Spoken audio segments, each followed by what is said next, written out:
Assalamualaikum. Video ni merupakan pentaksiran akhir bagi kursus Falsafah Ilmu. Nama saya Nurul Syuhada binti Mak Nur. Nombor matrik D201820086382. Tajuk pilihan saya adalah perbandingan epistemologi antara modernisme dan juga pasca modernisme. Epistemologi merupakan falsafah pengetahuan. Dengan kata lain, dia adalah teori tentang ilmu pengetahuan dalam bidang penulisan kreatif tentang kesahihan kaedah dan juga skop sesuatu pengetahuan. Epistemologi ni dia merupakan salah satu daripada cabang falsafah seperti estetika yang berkaitan dengan teori seni. Metafizik ni dia tentang kewujudan, manakala logika ni dia lebih kepada ilmu alasan tentang isu kebenaran dan juga penilaian tingkah laku manusia. Pengkajian epistemologi ni dalam bidang-bidang ilmu sangat banyak dan meluas. Dia juga melahirkan banyak penemuan serta penerokaan yang baru dalam bidang perterjemahan. Modernisme dan pasca modernisme ini merupakan pemikiran dan gerakan yang berjuang untuk menggantikan pemikiran tradisionalisme agar bersesuaian dengan keadaan semasa yang dianggap moden. Penentangan terhadap agama ni daripada pegangan kepada sekularisme, iaitu pada zaman Renaissance, agama ni dianggap kolot dan sesetengah ajarannya tu tidak sesuai digunakan dengan konsep kemodenan. Perkembangan dan kemunculan tamadun barat ni lebih mengutamakan akal, terutama pada abad ke-18 iaitu zaman Enlightenment. Contoh dia macam zaman Charles Darwin dan juga Karl Marx. Gerakan ini terbahagi kepada 3 peringkat, iaitu modernisme, pasca modernisme dan juga postmodernisme. Saya hanya akan menerangkan 2 sahaja, iaitu modernisme dan juga pasca modernisme.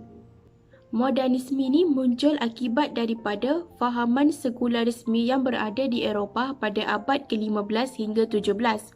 Pada asalnya, dia bertujuan untuk menentang fahaman tradisionalisme Bible dan melakukan perubahan mengikut kesesuaian zaman. Dia meliputi pemodenan dari segi budaya, seni, pegangan dan juga adat resam. Masyarakat Eropah ni mula membebaskan diri mereka daripada agama. Manakala pasca modernisme ni pemikiran moden yang lahir daripada abad ke-18 apabila lahir ramai pemikir dan kemajuan daripada teknologi barat. Perubahan pemikiran era modernisme ini dianggap tidak sesuai lagi dan perlu diganti dengan pemikiran baru, iaitu pasca modernisme.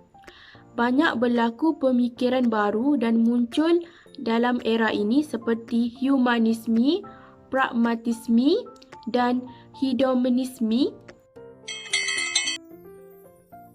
Epistemologi ini merupakan mazhab idealisme yang menekankan penguasaan ilmu daripada kesedaran kepada kefahaman. Ahli mazhab idealisme ini berpendapat ilmu tu diperoleh melalui rasionalisme dan juga pengalaman, dan ia juga menekankan ilmu daripada kefahaman kepada kesedaran. Teori epistemologi ini berdasarkan empirialisme dan juga rasionalisme, dan ia merupakan mazhab yang paling terpengaruh. Kedua-dua pendekatan ini dia memberikan pertimbangan utama kepada pencarian ilmu asas, manakala ahli falsafah yang menggunakan model imperialisme ini seperti Immanuel Kant daripada 1724 hingga 1804, di mana beliau telah menggabungkan imperialisme dan juga rasionalisme dalam teori epistemologi beliau.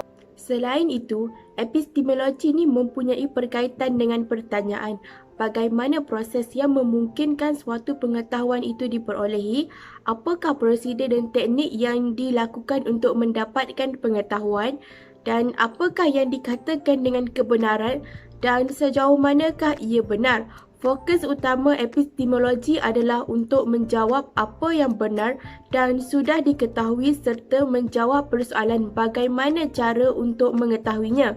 Epistemologi ni dia melihat kepada perkara yang dapat dilihat secara teliti, kemudian diteliti secara saintifik melalui pengetahuan yang dimiliki. Secara tidak langsung, epistemologi ni dia mencerminkan cara pandangan penyelidik tentang apa yang dapat diketahui tentang dunia dan bagaimana kita dapat mengetahuinya. Modernisme adalah satu tahap dan corak kebudayaan manusia yang dihayati dengan kepercayaan kepada sains, sekularisme dan juga kemajuan teknologi. Melalui sains, modernisme ini bercita-cita untuk menaluki dunia dengan mengatur dan menyusun strategi mengikut kehendak dan keinginan. Melalui sekularisme, modernisme ini dia membentuk satu organisasi yang mengubah sistem kepercayaan kepada Tuhan dalam urusan akhirat kepada urusan dunia dan kebendaan semata-mata. Melalui kemajuan juga mereka percaya bahawa masa depan seseorang itu tetap ada dan akan memperoleh sesuatu yang lebih baik. Keangkuhan dan kekaburan misi modernisme ini mula membawa manusia mempersoalkan misi modernisme dan melahirkan rasa sangsi serta bosan terhadap modernisme dan mereka ingin mencari alternatif lain bagi menggantikan modernisme. Manakala pasca modernisme ini wujud selepas kejatuhan modernisme, mereka lantang menyuarakan kritikan terhadap modernisme, kesannya krisis budaya dan moral, mengubah penyusunan masyarakat serta menghakis nilai dan norma kehidupan. Kehidupan manusia ini lebih bersifat individualistik dengan penuh keegoan dan kekejaman. Semua ini adalah bukti kukuh pasca modernisme untuk menyatakan bahawa modernisme ini telah gagal dalam misinya. Pada awal misinya, modernisme ini bergantung sepenuhnya kepada negara bangsa, pasar bebas kapitalis dan mempertahankan sains dan teknologi. Ketiga-tiga sistem ini menjadi naratif sumber rujukan kepada kehidupan manusia. Bagi pasca modernisme, naratif ini dikatakan sebagai penindasan manusia dan segala kelemahannya dapat disaksikan oleh umum. Perbandingan epistemologi ini kajian yang bersifat pengetahuan, justifikasi dan rasionalisme. Epistemologi ini dia lebih tertumpu kepada persoalan sumber, skop dan kesahihan maklumat.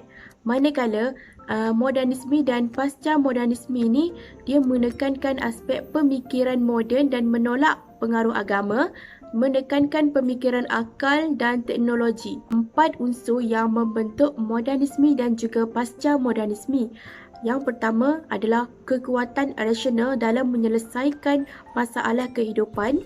Yang kedua, menyingkirkan kepercayaan dan membebaskan diri daripada tradisi dan juga sejarah. Yang ketiga, berlaku secara linear dan unik, tidak berulang-ulang. Yang keempat, elemen moden yang bersifat normatif bagi masyarakat melakukan pembaharuan.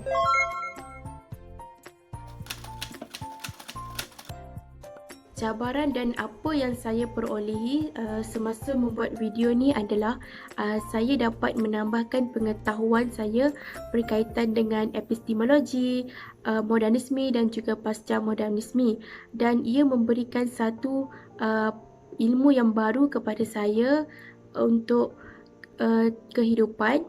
Seterusnya, cabaran dari segi masa. Saya perlu mencari masa yang sesuai untuk merekod video bagi mengelakkan berlaku sebarang gangguan. Dan yang terakhir, dari segi nak mendapatkan bahan maklumat untuk dijadikan rujukan, saya bergantung sepenuhnya kepada nota kuliah dan juga secarian di internet. Saya rasa itu saja. Sekian, terima kasih.